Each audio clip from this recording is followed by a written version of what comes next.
Okay, guys, let's do a nice roast in the Ultimate Dutch Oven. Now you can use cast iron or you can use aluminum. Today we're going to use the aluminum Dutch oven. And what you want to do is you take your top rack out, and your bottom rack you want to leave in the oven. Take a can of spray and just spray lightly inside your oven. Get the cone, get the bottom rack, and now if you've got a nice really big roast, you can cut him in half. Just take a knife and cut it in half, even a prime rib. Oh, excellent for prime rib, guys. But today we're going to do a roast. I've taken and I've cut him in half. You place on both sides of the cone, okay? And you season him any way you want. I'm going to add a little bit of onion. And again, I'm using the griddle as my cutting board.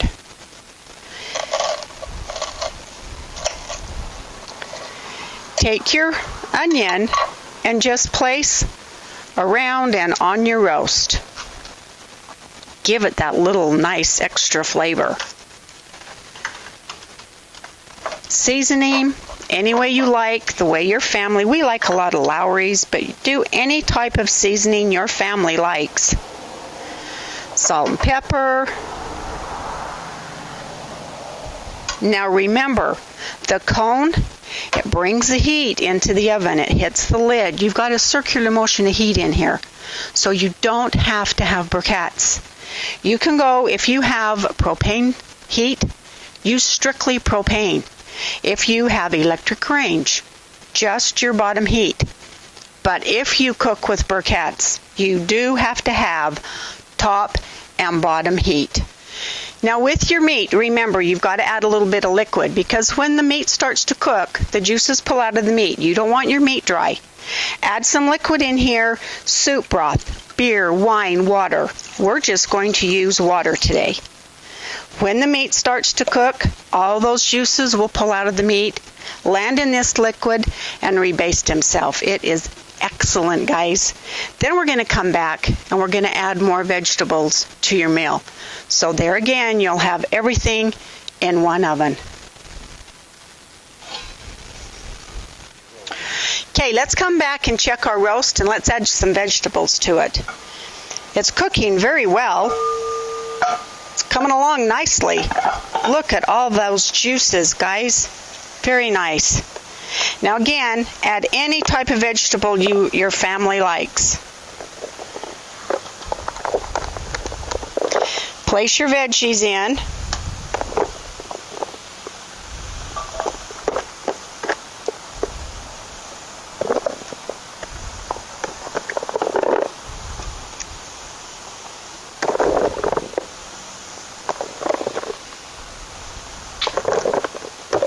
Now this is going to take about 40 minutes for it to finish. So come back, your whole entire meal will be done. Very nice. Okay, let's put our lid back on and just let's add a little bit more water for a little more moisture.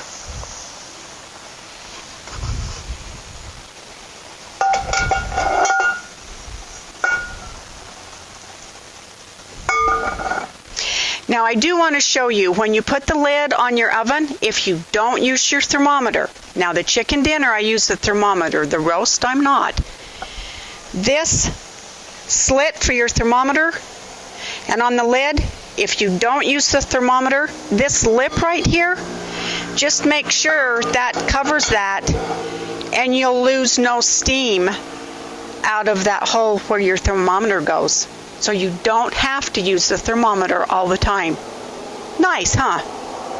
Okay, we'll come back later and have our roast dinner.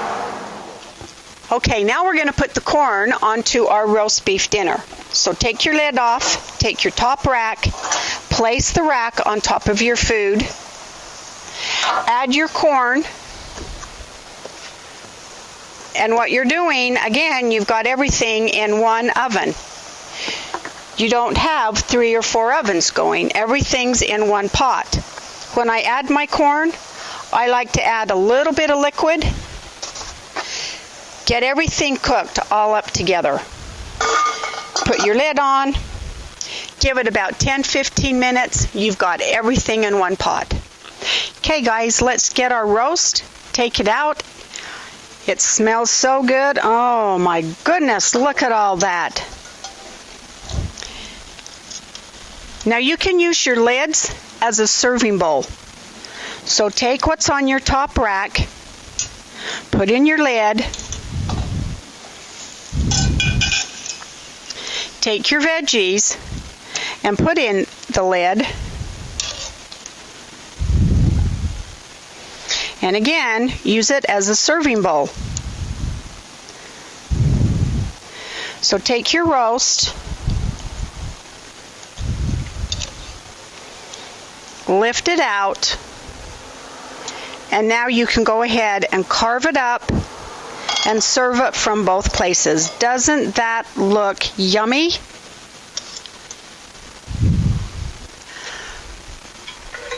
I'm going to use this knife and just cut a little bit and show you. Look how nice and tender. Doesn't that look yummy? We're ready for supper. There's